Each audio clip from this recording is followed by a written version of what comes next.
बस आगे आगे देखते जा, काली का खेल।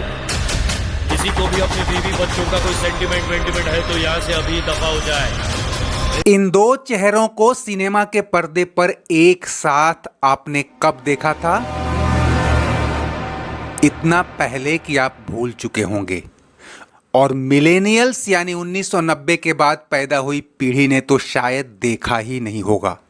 हालांकि पुराने फैंस अतीत को रिवाइंड कर वो यादें ताजा कर लेते हैं।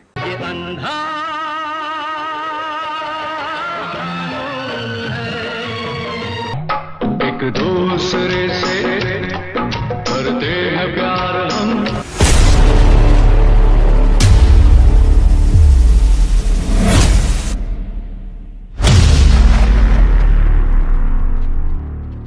ये दोनों सुपरस्टार फिर एक साथ आ रहे हैं। एक बॉलीवुड का शहंशाह तो दूसरा साउथ का थलाइवा। फिल्म मेकर्स इन्हें पावर हाउस कहते हैं और 33 साल बाद जिस फिल्म में ये अपनी पावर दिखाते नजर आएंगे उसका नाम है वेट्टैयान। हिंदी में इसका मतलब है शिकारी और यह फिल्म तमिल के अलावा हिंदी, तेलुगु और कन्नड़ में भी एक साथ आ रही है। कौन है वो? नाम काली और कोई जानकारी नहीं। किसी के बैठने के अंदाज से बता सकता हूं कि उसने कितने खून किए हैं। यह कोई आम आदमी साउथ के मशहूर डायरेक्टर टीजे ज्ञानवेल द्वारा निर्देशित वेट्टैयान 10 अक्टूबर को सिनेमा घरों में आएगी। पिछले साल इस फिल्म के सेट से जब ये तस्वीरें वायरल हुई तभी से इन दो स्टार्स के रोल को लेकर कयास लगाए जाने लगे थे। यह तो साफ था कि रजनी इस फिल्म में एक सुपर कॉप आईपीएस ऑफिसर की भूमिका में हैं, लेकिन अमिताभ के रोल को लेकर लंबे समय तक उसी तरह सस्पेंस बरकरार रखा गया था जैसे कल्कि 2898 एडी के प्रोड्यूसर्स ने किया था। हालांकि अब भी इस फिल्म में उनके रोल से पूरी तरह पर्दा नहीं उठा है, लेकिन निर्माता लाइका प्रोडक्शंस ने अमिताभ सहित कई स्टार्स के किरदारों के नाम का खुलासा कर दिया है। हम इस बारे में भी बात करेंगे दोस्तों, लेकिन सबसे पहले उस दौर को याद कीजिए जब इस जोड़ी ने उत्तर और दक्षिण की फैन फॉलोइंग को एक करते हुए सिनेमा के पर्दे पर धमाल मचाया था। दोनों दिग्गज पहली बार 1983 में फिल्म अंधा कानून में नजर आए थे, फिर 1985 में गिरफ्तार और आखिरी बार 1991 में फिल्म हम में। वो अमिताभ का पीक ईयर था जब वो 1973 के बाद से हर साल कम से कम एक सुपरहिट फिल्म जरूर दे रहे थे। रजनी का साउथ में जलवा था, लेकिन बहुत कम लोग जानते हैं कि यह जलवा भी अमिताभ की ही सुपरहिट फिल्मों के रीमेक के दम पर कायम हुआ था। दीवार, डॉन, कुली, मर्द सहित अमिताभ की करीब 1 दर्जन फिल्मों की हूबहू कॉपी ने जहां साउथ के निर्माताओं पर नोट बरसाए, वहीं रजनीकांत को तमिल का अमिताभ बच्चन बना दिया। इसी स्टारडम की चमक में उन्होंने कई ओरिजिनल फिल्में भी की और उनके सितारे दिनों दिन बुलंद होते गए। यही वजह है कि आज भी जब रजनी अमिताभ से मिलते हैं तो नतमस्तक हो जाते हैं। से 4 दशक पहले आई अंधा कानून साउथ के जाने माने प्रोड्यूसर पूरनचंद्र राव ने बनाई थी और डायरेक्ट किया था साउथ के ही superhit director T Rama Rao ने।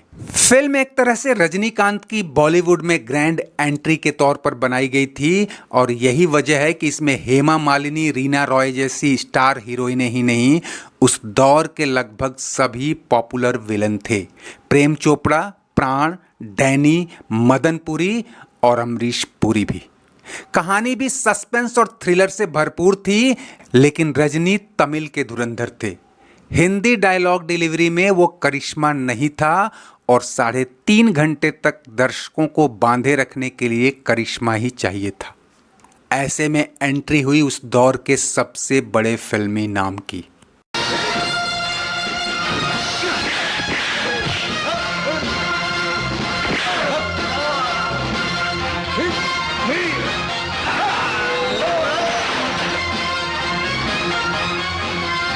फिल्म रजनीकांत की थी, लेकिन सारा क्रेडिट अमिताभ बच्चन ले उड़े।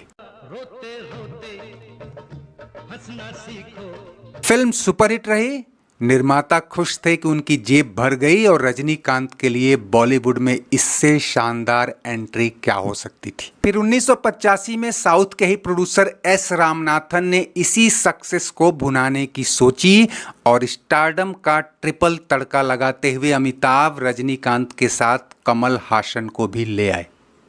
फिल्म थी गिरफ्तार और यह भी सुपरहिट रही। इसे डायरेक्ट किया था प्रयागराज ने और म्यूजिक दिया था बप्पी लाहिड़ी ने। आप ये फिल्म भूल गए होंगे लेकिन ये गाना तो आज भी गुनगुनाते ही हैं। धूप में निकला न करो रूप की रानी, गोरा रंग काला न। इन दो फिल्मों के बाद तो इस सुपरस्टार जोड़ी को भुनाने के लिए प्रोड्यूसर्स की लाइन लग गई, लेकिन 5-6 साल माहौल ठंडा रहा। तब अमिताभ पॉलिटिक्स में बिजी थे और बाद में शहंशाह के बाद कई बड़े बैनर की फिल्मों ने झटका दिया था। फिर फिल्म प्रोड्यूसर रोमेश शर्मा ने इन दोनों पर दांव लगाया और मुकुल एस आनंद के डायरेक्शन में फिल्म आई हम। कहानी, म्यूजिक, एक्शन सब कुछ मसालेदार था और लटके झटकों के लिए गोविंदा का यंग स्टारडम भी था। लेकिन इस एक गाने ने इस फिल्म को गली गली में पॉपुलर कर दिया। चुम्मा चुम्मा दे दे, चुम्मा चुम्मा दे दे। इस फिल्म ने अमिताभ के बुढ़ाते करियर को ही जवान नहीं किया बल्कि रजनीकांत और गोविंदा भी दब से गए। उसके बाद कई उतार चढ़ाव आए लेकिन रजनी और अमिताभ की कोई फिल्म नहीं आई। अब 33 साल बाद जब दोनों सुपरस्टार एक साथ आ रहे हैं तो जाहिर है सबकी नजर उनके रोल पर होगी। लाइका प्रोडक्शंस के इस ताजा ट्वीट में कहा गया है कि मिलिए वेटयान के पावर हाउस अमिताभ बच्चन से, जो इस फिल्म में सत्यदेव की भूमिका निभा रहे हैं। सोर्सेस की माने तो मल्टी स्टारर फिल्म में रजनी सर की टक्कर इस सत्यदेव से भी होनी है। हालांकि वो इनिमिकल नहीं होगी बल्कि फ्रेंडली होगी। आगे कुछ भी कहना कयास और फिल्म के लिए स्पॉइलर ही होगा दोस्तों। रजनी की हालिया फिल्मों को देखें तो वो खुद लीड फेस तो रहे हैं लेकिन सपोर्टिंग रोल में भी बड़ी स्टार कास्ट रही है। जेलर में मोहनलाल, जैकी श्रॉफ और शिव राजकुमार जैसे बड़े स्टार्स ने भी काफी स्क्रीन घेरा। बैटेयान में रजनीकांत और अमिताभ बच्चन तो दिग्गज फेस हैं, लेकिन कहानी मूव कराने में फहाद फासिल, राणा दग्गुबाती, मंजू वारियर, दुशारा विजयन और रितिका सिंह जैसे सितारों का भी अहम रोल है। बहरहाल अमिताभ जिस उम्र में हैं उनका किसी भी रोल में आना ही बड़ी बात है दोस्तों। आलम तो ये है कि कई प्रोड्यूसर उन्हें सिर्फ आवाज और कुछ मिनटों के फेशियल एक्सप्रेशन के लिए भी करोड़ों रुपए देने को तैयार हैं। कल्कि की अपार सफलता के बाद इस उम्र में भी उनके फैंस की उम्मीदें कम नहीं हो रही और उनकी अच्छी सेहत की कामना करते हुए हम तो कहेंगे कि ये उम्मीदें यूं ही जारी रहें। आज बस इतना ही। चलते चलते इसे लाइक, शेयर और सब्सक्राइब कर लीजिए और कमेंट बॉक्स में अपनी राय जरूर दीजिए। शुक्रिया, नमस्ते, आभार।